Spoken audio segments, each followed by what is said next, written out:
The moment I let them see my wings, I already know there's no walking this back. Fire is already crawling up the chapel steps behind me. Sable is on the ground, one arm broken, staring up at me like she's never seen me before in her life. Maybe she hasn't. Not really. Not the actual me.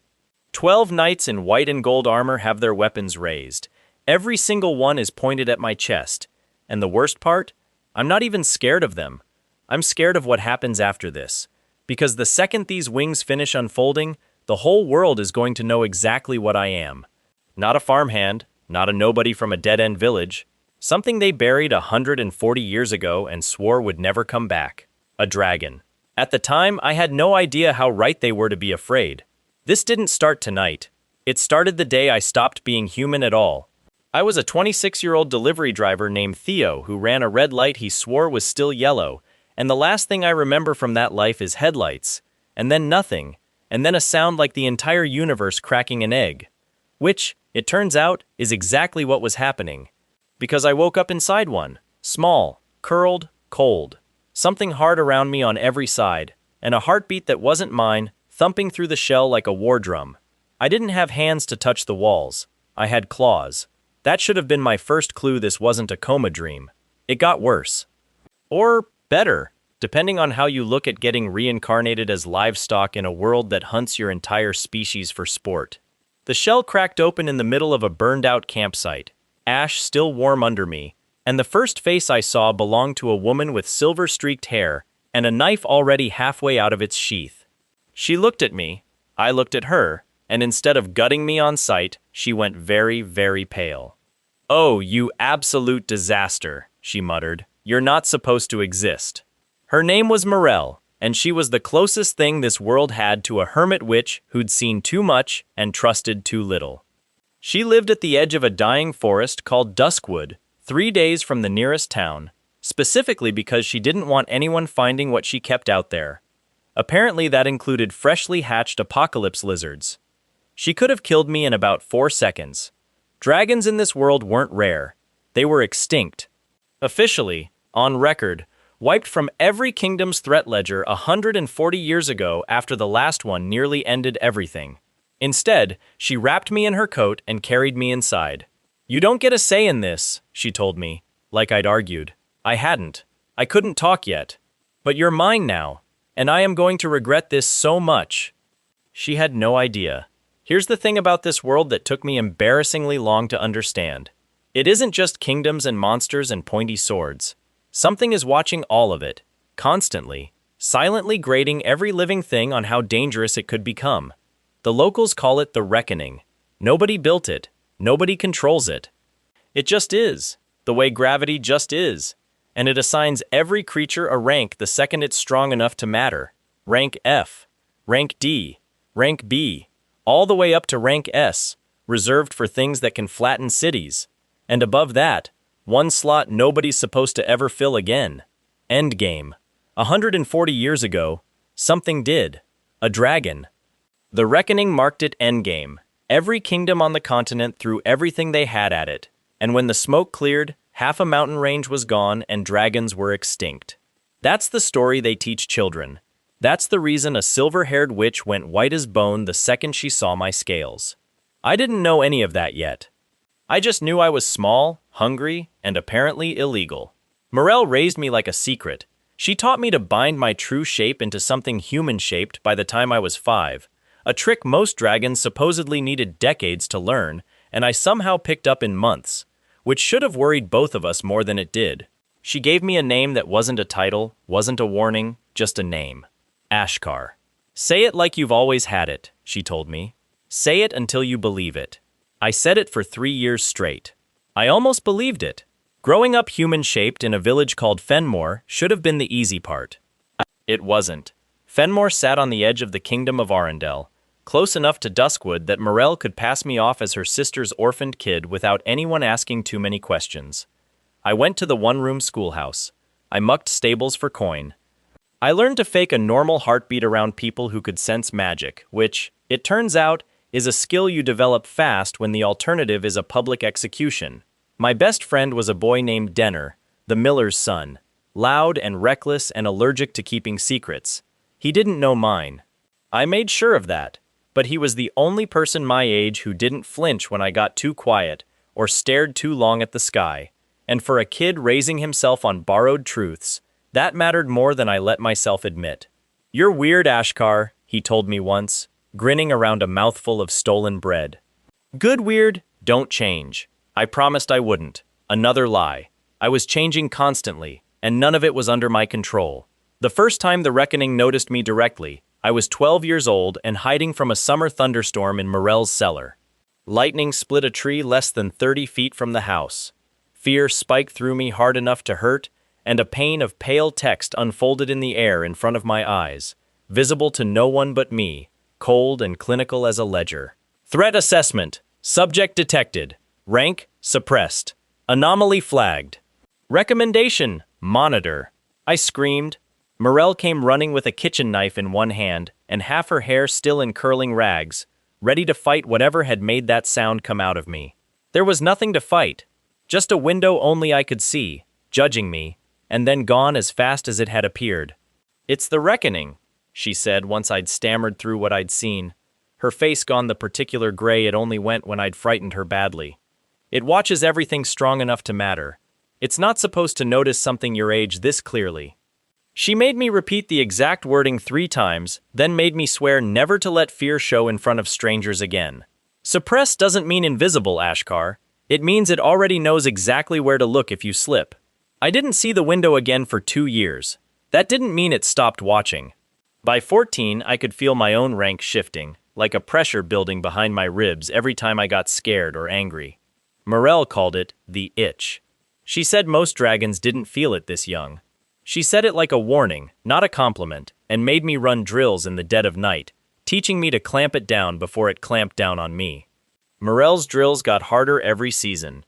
She'd wake me before dawn to hold my breath underwater until my lungs screamed, testing how long I could keep the itch clamped down under real physical stress. She'd throw sudden shouts at my back to test my flinch reflex, then correct it, over and over, until fear stopped reaching my face at all. It wasn't cruelty, it was the only kind of love she knew how to give a kid who couldn't afford to feel anything out loud. The first time I lost control, I was defending Denner from 3 older boys who'd cornered him behind the granary. I didn't mean to do it. My eyes changed color. My shadow stretched wrong. One of the boys ran, the other 2 just stared, and for one horrible second I thought I'd blown everything. Denner laughed it off as a trick of the light. Kids believe what's easiest to believe. Adults are worse. That should have been the end of it. It wasn't. 2 months later, riders came through Fenmore wearing white and gold cloaks, the kind you only saw in storybooks about dragon hunts. "The Emberwatch," Morel called them under her breath, an order built by the Arundel crown after the cataclysm, specifically to make sure nothing like that dragon ever grew up twice. They weren't investigating me. Not yet. They were just passing through, hunting rumors of a wild rank-sea beast in the hills. But their captain looked at me for 1 full second too long across the market square, and something behind his eyes clicked like a lock trying a key. His name was Commander Voss, and I would spend the rest of this life wishing I'd never learned it at all. He didn't say anything that day. He just watched me help an old woman carry her firewood, watched me laugh at something Denner said, watched like he was cataloging me for later. Then he mounted up and rode off with his knights, and Morel grabbed my arm so hard it bruised. "We're leaving," she said. We didn't leave. Fenmore was the only home I'd ever had in this life, and I was 17 and stupid and certain I could hide better than that. I talked her into staying. That decision cost more than I understood at the time. Not every threat that winter wore an Emberwatch cloak. A freelance monster hunter named Bastic rolled into Fenmore 2 months after Voss rode out, chasing a bounty on an entirely different beast, some rank sea wormling rumored to be denning in the hills nearby. He wasn't hunting me specifically. He didn't need to be. He had a scrying charm strapped to his belt that pulsed whenever it caught a whiff of suppressed magic, and it lit up like a struck match the second he sat down 2 tables away from me at the tavern. "Funny," he said, not even looking up from his drink. "Didn't peg this town for wormling territory." My heart nearly stopped right there over a bowl of stew. I kept my face bored, my heartbeat forced flat through 8 years of Morel's drills, and mumbled something about strange readings in old ruins outside town. Bastic bought it. Barely. He spent 4 days combing the hills for a monster that didn't exist before giving up and riding on, and I spent 4 days convinced every knock on Morel's door was the one that ended everything. It wasn't Emberwatch that nearly caught me that winter. It was a stranger, with a cheap charm, and no idea how close he'd actually gotten. Morel didn't say I told you so. She didn't have to. She just doubled my drills and started teaching me to fake more than a heartbeat, how to dull my own magic down to something a scrying charm would read as background noise instead of a target. It worked on Bastic. It wouldn't work forever, because 6 months later, everything changed anyway, and it wasn't Voss who found me first. It was Sable. Sable was Commander Voss's daughter, which was the first thing about her that made no sense, because nothing about her acted like his. She showed up in Fenmore that spring pretending to be an apprentice cartographer mapping trade roads for the crown. Nobody bought it for a second. She carried herself like a soldier, moved like someone trained to notice exits, and asked too many careful questions about unusual sightings in the area. I figured she was Emberwatch before she ever said a word. I should have avoided her completely. Instead, I fixed her cartwheel when it split outside the tavern, because some habits from my old life never died, and she looked at me like I'd done something strange instead of decent. "Most people around here don't help Emberwatch," she said. "Most people around here know you're Emberwatch," I said. "I just have bad instincts." She laughed. It wasn't polite. It was real, surprised out of her, and something about that landed harder than it should have. We kept running into each other after that. Not by accident, not really, though we both pretended it was. She was sharp in a way that scared most of Fenmore's boys off and pulled me in instead. I liked how she argued. I liked that she noticed things other people missed and never said them out loud unless she trusted you. I liked her. That was the problem. Because everything about falling for Commander Voss's daughter was a countdown clock, and I knew it, and I let it happen anyway. The itch behind my ribs got worse the more time I spent around her. Morel noticed before I did. "Strong feelings feed it," she said one night, watching me clamp down on a shutter that nearly cracked the dinner table. "Fear? Anger? This too, apparently. You're not just hiding a dragon anymore, Ashkar. You're hiding one that's waking up." She wasn't wrong. Something in me had been asleep since the day I hatched, and Sable, without meaning to, kept shaking it by the shoulder. The first real test came on a night I still can't think about without my jaw tightening. A pack of hollow wolves, twisted things bred from old cataclysm magic that still lingered in Duskwood's deep roots, broke through the tree line during a supply run. 6 of them, rank D, individually survivable. As a pack, they'd torn through worse than a handful of travelers before. Sable was in that supply party, so was Denner. I heard the screaming from half a mile off, felt the itch detonate behind my ribs before my brain even caught up, and I didn't decide to run toward it. My body decided for me. By the time I reached the tree line, 2 wolves were already down, Denner had a gash across his forearm, and Sable was pinned against a wagon wheel with a blade in each hand, and one wolf's jaws closing on empty air an inch from her throat. I didn't think. I didn't calculate the cost. I just moved. What came out of me wasn't fully human, and wasn't fully dragon either. Some half-formed shape my body had never dared take in public. Claws where fingers should be, eyes gone molten gold. I put 3 wolves down before the rest scattered, and it took less than 10 seconds, and every single second of it felt like exhaling after 17 years of holding my breath. Then I looked up and Sable was staring at me. Not screaming, not running, just staring, chest heaving, blood on her hands that wasn't hers, and I watched a dozen different conclusions cross her face before she landed on the one I dreaded most. "You're not from around here," she said quietly. "Are you?" "No," I admitted. "I'm really not." I braced for the blade. I braced for the shout that would bring every Emberwatch soldier within 10 miles running. Instead, she sheathed her weapons, knelt beside Denner to bind his arm, and said the last thing I expected. "My father's looking for something like you. I'm not going to be the one who hands you to him." At the time, I thought that made me safe. It didn't. It just meant the danger was coming from somewhere I never saw it start. Sable kept my secret. For a while, that felt like enough. We started meeting past the mill at night, just to talk, just to exist somewhere her father's crest and my claws didn't matter. She told me about growing up under Voss's expectations, trained since childhood to hunt things like me, and never once asked if she wanted to. I told her fragments of the truth, careful ones, enough to be honest without handing her a weapon. If he ever finds out I knew, she said one night. He won't just be angry. He'll stop trusting anything I say for the rest of my life. Then don't tell him. I won't. She meant it. That almost made it worse. There was one night I almost told her everything. Not the edited version. All of it. We were sitting on the mill roof, the 2 safest hours of my whole week, when she asked me point blank why I never talked about my parents. I opened my mouth to give her the usual half-truth about an orphan with no memory of them, and something about the way she was watching me made the lie stick in my throat. "You don't have to tell me," she said, reading the hesitation exactly right. "I'm not asking to trap you." "I know." "Then why do you look like I just did?" I didn't answer that night. I kissed her instead, which wasn't an answer either, just a different kind of dodge, and she let me get away with it, because some things are easier to feel than to explain. I told myself I'd find the right moment eventually. I told myself there was time. There wasn't. There almost never is, in stories like mine. Denner noticed the change in me before he noticed the reason. I was distracted. I was disappearing at odd hours. I flinched at questions I used to answer without thinking. He'd known me since we were 7 years old, and 7 years of friendship reads a person better than any tracking spell.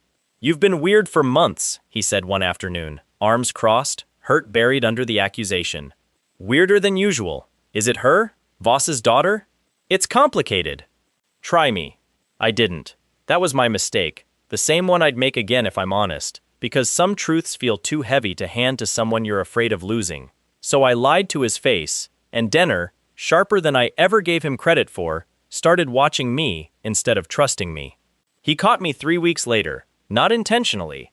He followed me one night out of pure worry, convinced I was in some kind of trouble he could fix with his fists, and instead found me mid-shift in a moonlit clearing, half-dragon, scales catching silver light, nothing human left in my silhouette at all.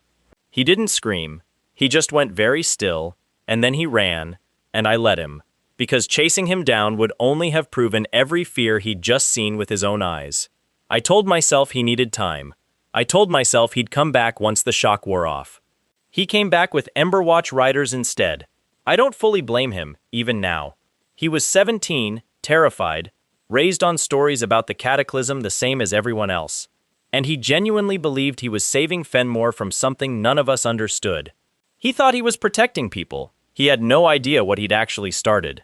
3 nights later, Commander Voss rode into Fenmore with 40 knights behind him, and this time he wasn't watching from across a market square. This time he had a name. "Ashkar," he said, loud enough for the whole village to hear, standing in his stirrups like a man about to deliver a sermon. "I know what you are. I've known for months. Come out, and no one else in this village has to bleed for hiding you." That should have been the end of it. It wasn't. Because the second his knights fanned out through Fenmore's streets, Morel stepped between them and my hiding place with a knife she had no realistic chance of winning with, and I understood, in the half-second before everything caught fire, exactly how far she was willing to go for someone who wasn't even really her son. Half the village was already screaming, doors slamming, children being dragged indoors while the knights fanned out with practiced efficiency. This wasn't their first raid. It wouldn't be their last either if I didn't do something in the next 10 seconds. She didn't win. Of course she didn't win. 2 knights disarmed her in seconds, and a third had a blade at her throat before I finished shoving through the crowd. Voss raised one hand, and every weapon in Fenmore's square went still, waiting on his word like trained hounds. "Last chance," he told me, not even raising his voice. "Show yourself, or she dies as an accomplice." I stopped pretending.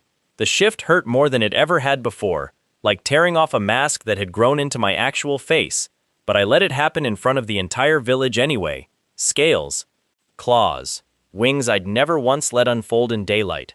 Gasps rippled through the crowd like wind through wheat, and somewhere behind me I heard Denner make a sound like he was going to be sick. Voss didn't look surprised. He looked satisfied, which was so much worse. "There it is," he said. Confirmed. I could have fought all 40 of them right there. Some furious, reckless part of me wanted to, but Morel was still one twitch away from a slit throat, and Sable was somewhere in that crowd I hadn't dared look for yet, and I made the only call that kept anyone alive that night. I ran. Not away from them.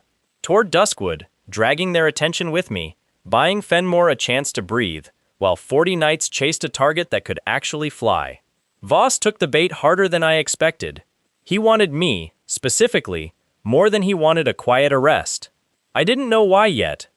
I would, and it would cost more than I was ready to pay when I finally found out. They caught up with me 2 hours later, in the deepest part of the forest, past the boundary even Morel refused to cross, and I was cornered, bleeding, wings clipped by a silvered arrow, certain this was where the story ended. Then the ground itself seemed to exhale. A shape unfolded from the tree line that made Voss's knights freeze mid-charge, something ancient and enormous, and utterly silent, scales the color of old bone, eyes like banked coals that had been burning since before Arundel had a name. It didn't attack them. It didn't need to. It simply existed in front of them, and 40 trained knights remembered, all at once, exactly what they'd spent their whole careers hunting the last of. "Leave," it said, and its voice moved through my chest like a second heartbeat. "Or the Reckoning gets a very interesting update tonight." Voss left, furious, humiliated, but not stupid. The elder turned to me once they'd gone, and I finally got a good look at the only other dragon I'd ever seen in this life, old beyond counting, watching me like I was a wound that hadn't finished healing yet. "You don't recognize me," it said. "Good. That means the ceiling held. Who are you?" "Threnody. I was there the last time your name meant something to this world." A long pause, the kind that makes your stomach drop before the words even arrive. "You don't remember dying the first time, do you, Veilkorath?" I froze. "That's not my name." It was, before this world tore the last Dragon King apart and scattered what was left of your soul across 140 years, hoping it would never reassemble. Threnodi's coal eyes didn't blink. It just did. In you. That's why the Reckoning flagged you before you'd even hatched. It doesn't forget its worst mistake, the cataclysm, the dead mountain range, the reason dragons went extinct. Me. I'd spent 17 years terrified of becoming what the world feared most, and it turned out I already had, 140 years before I was even born. That should have been the worst part. It wasn't. The worst part came next, when Threnody told me the Reckoning wasn't done rewriting the board, and that Morel wouldn't stay safe in Emberwatch custody for long, because Voss hadn't ridden into Fenmore to arrest a dragon. He'd ridden in to collect proof for Cindralis, so the entire kingdom could watch him finish what his order was founded to finish. Cindralis was 3 days away on foot. I made it in one night, flying low over roads I used to walk as a kid, wings burning the entire way from that silvered arrow wound Threnody hadn't fully healed. "Threnody didn't come with me. I've spent 140 years hidden," it said, "and I intend to spend 140 more that way. You're the one they want, Veilkorath, not me." Then, quieter, almost gentler, "Use the name Ashkar if it helps you stay yourself. But don't lie to yourself about what you can do anymore." That's what nearly got you and everyone you love killed tonight. I landed outside Syndralis' walls just before dawn, human-shaped, exhausted, and immediately walked into the last thing I expected. Sable was waiting for me. "You're an idiot," she said, before I'd even caught my breath. "Walking into the capital where every single guard has your description memorized. I'm not leaving her in there. I know." She fell into step beside me, like there was never a question about which side she'd land on. "My father's holding her in the Emberwatch garrison, not the Crown dungeons. He wants her as bait, not a prisoner." "He knows you'll come. Then why help me walk into a trap?" Sable's jaw tightened. "Because he's not planning to arrest you, Ashkar. He's planning a public execution, 3 days from now, in the central square, with half the kingdom watching, to prove the Emberwatch can still do the one thing it exists for." She met my eyes. "He's not hunting a dragon anymore. He's building a legend for himself, and he's using her to guarantee an audience." That was the moment the itch behind my ribs stopped feeling like a warning and started feeling like an answer. We spent the next 2 days moving through Cindralis' underbelly, calling in favors from people Sable trusted more than her father, mapping guard rotations, learning the garrison's layout from a defected quartermaster who owed her a debt older than our friendship.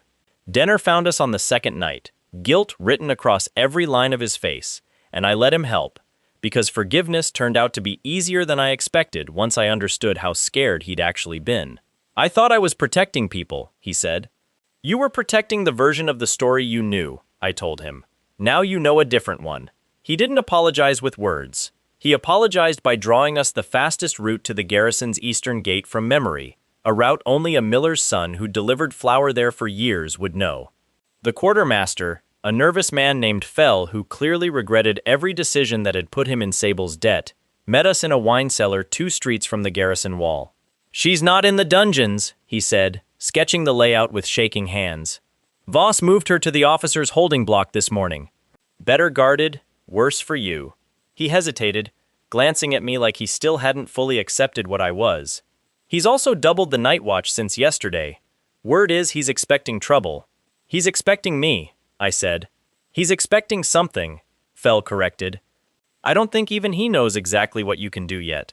That's the only reason this might work at all." Sable studied the map in silence, then tapped a narrow service corridor near the eastern gate. "This still unguarded? For another 2 nights. After that, I can't promise anything." 2 nights. That was the whole margin we had to pull Morel out before Voss's public spectacle turned into something none of us could walk back from. The plan was simple. Get in quiet, get Morel out before dawn on the 3rd day, be gone before Voss ever knew we'd come. It fell apart in about 4 minutes.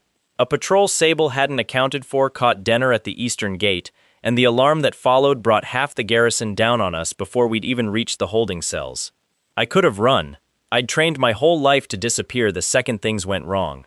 Instead, I heard Morel's voice through a barred window, hoarse and furious and very much alive, shouting my name like a warning, and every instinct I had rewrote itself in half a second.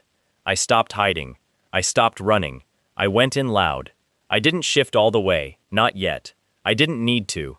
Human-shaped and furious was still fast enough to put 2 guards on the ground before they'd finished drawing steel.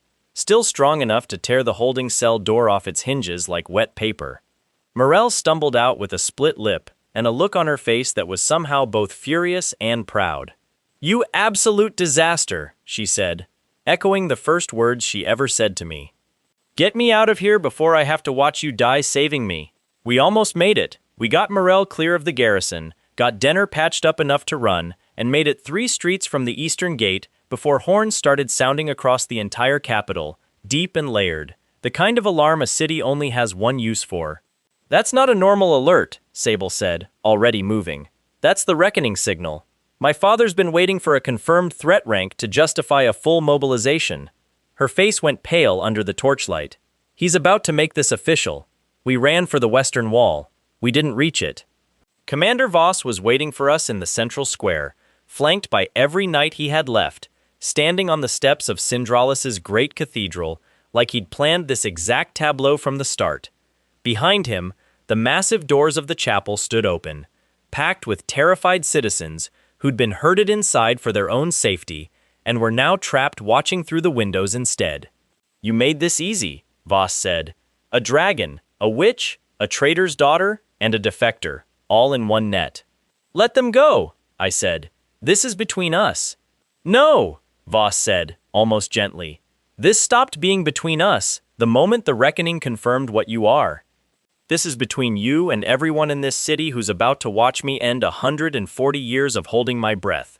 He gave the signal before I could answer. Silvered arrows rained down from the rooftops, and everything after that happened too fast to fully separate into moments.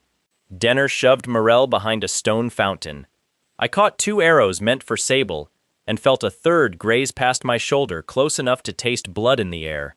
Knights closed in from 3 directions at once, and for the first time in this entire fight, I understood I couldn't win this shape-shifted and careful. Sable understood it before I did. She threw herself between me and Voss's second strike, the one aimed at my exposed back while I was pinned handling 2 knights at my front, and took the hit meant for me across her raised arm instead. I heard the bone break before I heard her cry out. She went down hard on the cathedral steps, cradling her arm, staring up at me with an expression I'd never seen on her before. Not fear exactly, something closer to a question she'd been avoiding for months finally forcing itself out into the open. That's when I stopped holding anything back. The itch behind my ribs didn't build this time. It detonated. Bones I'd spent 17 years disguising as human ones tore free of that shape entirely.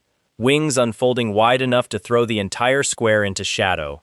Scales catching torchlight like something ripped straight out of the stories every child in this kingdom grew up terrified of.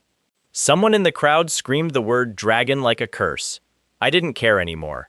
A knight broke from the main line and went straight for the fountain, where Denner was shielding Morel, blade already raised, clearly deciding the witch and the traitor's friend were softer targets than a dragon twice his size. I wasn't close enough to stop him, nobody was. Morel was. She caught the blade on a warding charm she'd been carrying since before I hatched, one I'd never once seen her use, and the backlash threw the knight clean off his feet. Denner didn't hesitate.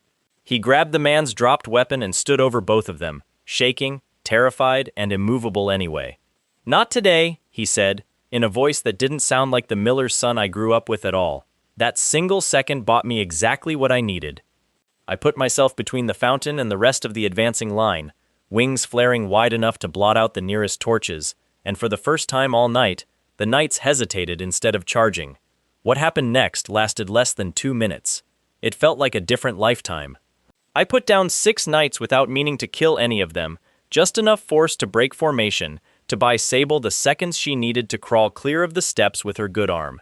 A brazier went over in the chaos, caught the dry banners lining the cathedral entrance, and fire started climbing the chapel steps behind me, faster than anyone could stop it. Voss didn't retreat. Voss got angrier. He came at me himself, a silvered blade forged specifically for dragon slaying, the kind of weapon a man only commissions after spending 140 years certain he'd never need it, and being wrong. I caught the strike on my forearm instead of my throat, and felt it bite deep enough to draw actual blood. The first wound in this fight that genuinely hurt. "You could have just disappeared," Voss snarled, wrenching the blade free. "Stayed hidden. Lived a quiet life. Instead, you chose this." "I didn't choose anything," I said. "You did. The second you decided a scared kid in a village was worth building your whole legacy on." "I didn't kill him." "I want that on record, because everything that happened after made people assume otherwise." I knocked the blade from his hand, put him on the ground with one clawed hand pinning his own weapon an inch from his throat, and stopped. Because Morel was screaming my name from the fountain. Because Denner was dragging Sable further from the flames, her broken arm clutched to her chest, her eyes locked on me like she was memorizing something she was terrified she'd lose. Because putting a blade through Arendel's most decorated commander in front of half the capital would only prove every story they'd ever told about dragons. I let him live. I stepped back instead. That's when the air itself seemed to fold, and a voice that belonged to no one and everyone spoke directly into every mind in the square at once, cold and absolute and completely without malice, which somehow made it worse. Threat assessment complete, source identified, designation confirmed. The Reckoning had never spoken through me directly before. It didn't ask permission this time either. Endgame status, active. Subject, Vale Korath, Last Dragon King. All kingdoms advised. Hunt protocols unsealed. The square went silent except for the fire and the horns starting up again across the entire capital, one district at a time, a chain of alarms that would reach every kingdom on the continent before sunrise. I felt something shift in the air itself, an old lock clicking open somewhere the Reckoning had sealed 140 years ago, releasing every warrant, every bounty, every ancient contingency built to end a threat exactly like me. I wasn't a village secret anymore. I wasn't Fenmore's quiet weird kid, or Morel's disaster of a foster son, or even just Sable's complicated maybe something. I was endgame. Officially, permanently, and there was no version of tonight where that got walked back. Voss stared up at me from the ground, blade just out of reach, something unreadable crossing his face that wasn't quite triumph, and wasn't quite fear either. "You have no idea what you just started," he said quietly. "Neither do you," I told him, and meant it more than he understood. Because Threnody had warned me the Reckoning wasn't finished rewriting the board. I just hadn't understood, until that exact moment, that declaring me endgame wasn't the end of its plan. It was the opening move. Getting out of Syndralis should have been impossible. It almost was.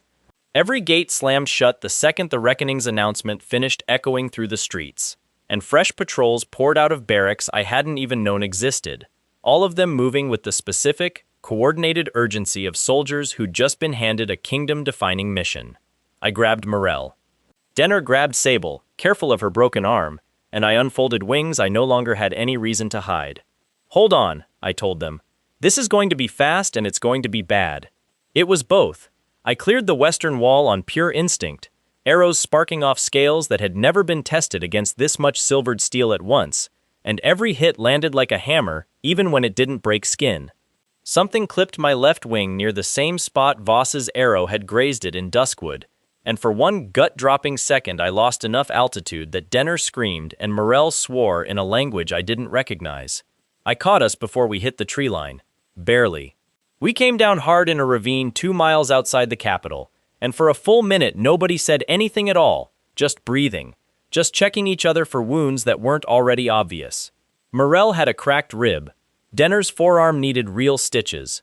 Sable's broken arm had swollen past anything a field splint could fix properly, and I stood there in full dragon shape for the first time any of them had ever seen up close, waiting for someone to finally say what I could feel building in the silence. Sable said it first. "That's what you've been hiding this whole time." Not a question. Her voice was steady, which somehow scared me more than shaking would have. Not a secret. A verdict. Every single kingdom on this continent just heard the word endgame attached to your name. I know. They're not going to send patrols after you anymore. She met my eyes, human-shaped again now, blood and ash still streaked across her face. They're going to send everything, every order, every bloodline champion left over from the last cataclysm generation. My father's just the opening act. Morel pushed herself upright against a fallen log, wincing. She's right. The reckoning doesn't do this halfway. It never has. Denner was quiet for a long moment, staring at me like he was rebuilding a decade of friendship around one new, enormous fact. So what happens now? I didn't have an answer. For the first time since I'd hatched into this life, I genuinely didn't know what came next, and that terrified me more than any blade Voss had swung at my throat. That's when the tree line behind us went still in a very specific, very familiar way. The exact quiet that meant something old and powerful had just decided to stop hiding.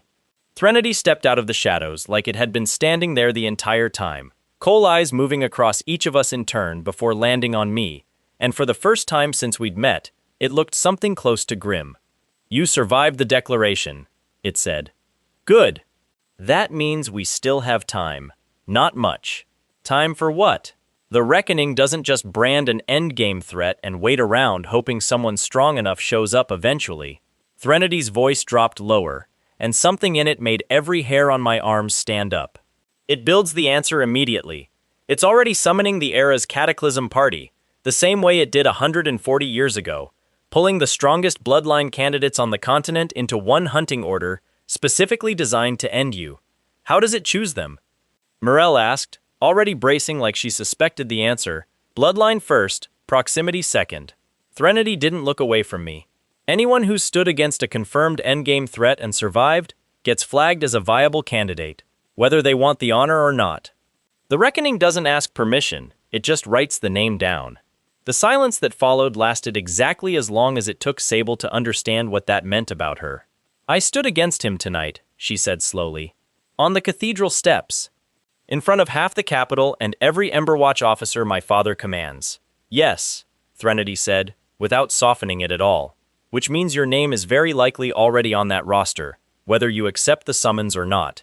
The reckoning has never cared what its candidates wanted." I felt something cold drop through my chest that had nothing to do with the arrow wounds still bleeding down my wing. "No," I said. "Absolutely not. She's not part of this." "She already is," Threnody said simply. "The only question left is what she does once the summons actually reaches her." Sable didn't say anything for a long moment. She just looked down at her broken arm, then back up at me, and something in her expression had shifted into a place I couldn't fully read anymore. Somewhere between fear and fury, and a resolve she hadn't fully settled on yet. "I'm not hunting you," she said finally. "Whatever this cataclysm party is, whatever they expect from a name on a list I never asked to be added to, I'm not doing it." "You might not have a choice," Morel said quietly. "I watched a summons drag someone into that order once, a lifetime ago. It doesn't take no for an answer easily." Something in the way she said it made me look at her properly for the first time all night. "You've seen this before." Morel didn't answer right away. She pulled her cloak tighter, staring into the middle distance like she was looking at a version of this ravine that existed 140 years ago instead of tonight. "I had a sister once," she said finally. "Younger, braver than me, which wasn't hard." The last cataclysm party took her before she'd even finished her training, marked her the same way that thing just marked Sable, and by the time it was over, there wasn't enough left of her to bury properly. Her jaw tightened. I've spent 140 years hating dragons for that. Funny how that worked out. Nobody said anything for a long moment. It was the first time I understood exactly how much it had cost her to pull me out of that shell in the first place. I'm sorry, I said. Don't be sorry, be careful. And be better than whatever wore your face last time.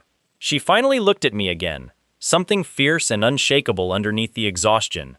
Because I am not burying a second child to that order. Not this century. Denner stepped forward, jaw set in a way I hadn't seen since the night he'd first found me half-shifted in that moonlit clearing. Then we don't wait around for it to reach her. We move first. Move where? I asked. Every kingdom on this continent just heard my name. There isn't a border left that's safe. Then we stop looking for safe, Threnody said, and start looking for strong enough. Because the Reckoning built the last cataclysm party around whatever was left of an entire generation's strongest bloodlines, and it broke every single one of them, beating the last Dragon King. If it's building that again around you specifically, you have exactly one advantage nobody in that order will expect. What's that? You already know how the story ends the first time, Threnody said. This time, you get to write the rest of it.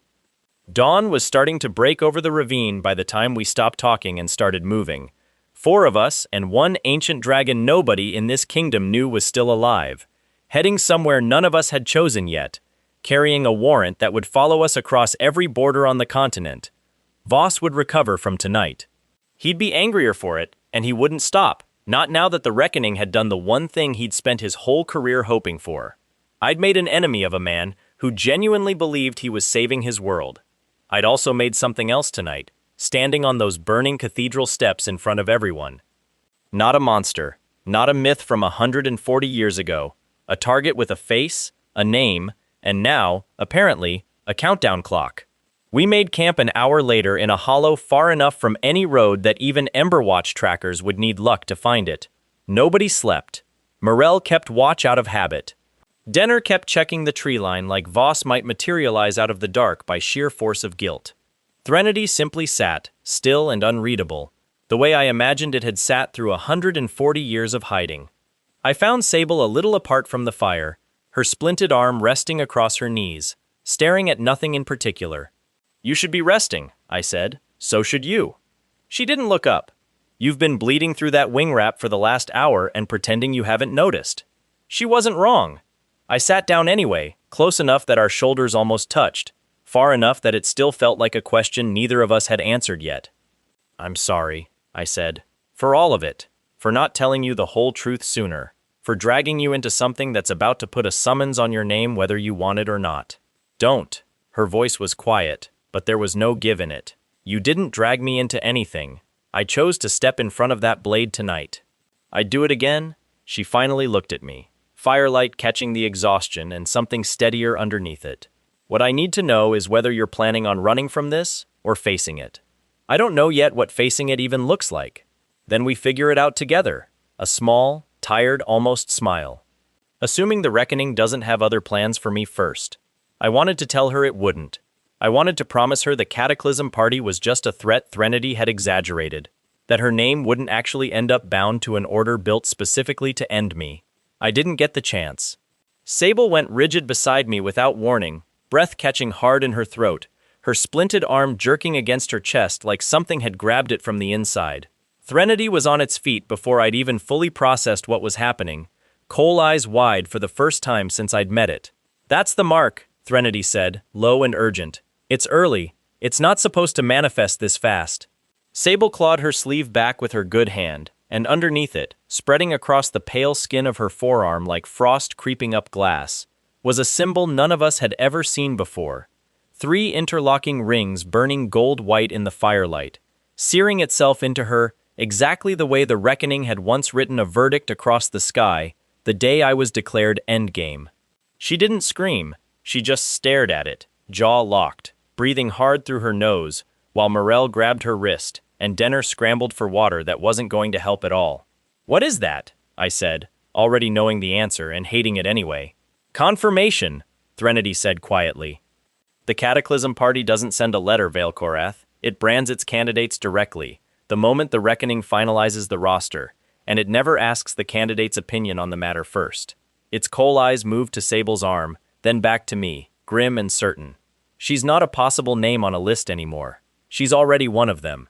The mark finished burning itself into her skin and went still, gold light fading into something that looked almost like a scar, permanent, undeniable, exactly the kind of thing that couldn't be talked away or hidden under a sleeve forever.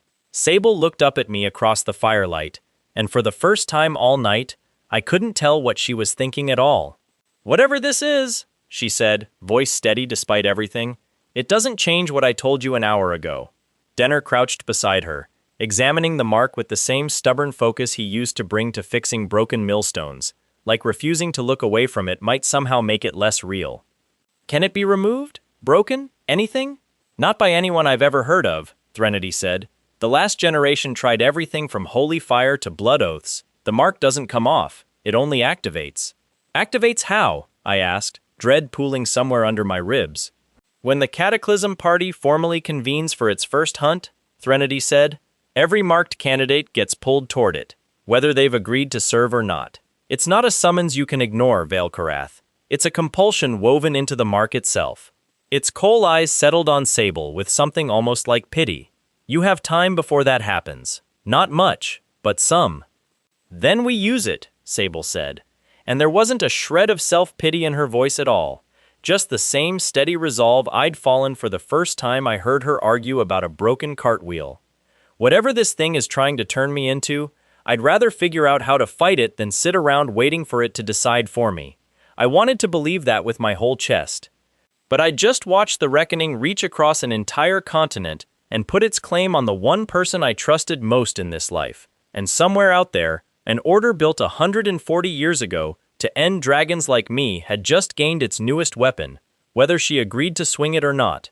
Let's aim for 700 likes on this one, so Chapter 2 can drop and you can find out exactly what that mark does to her.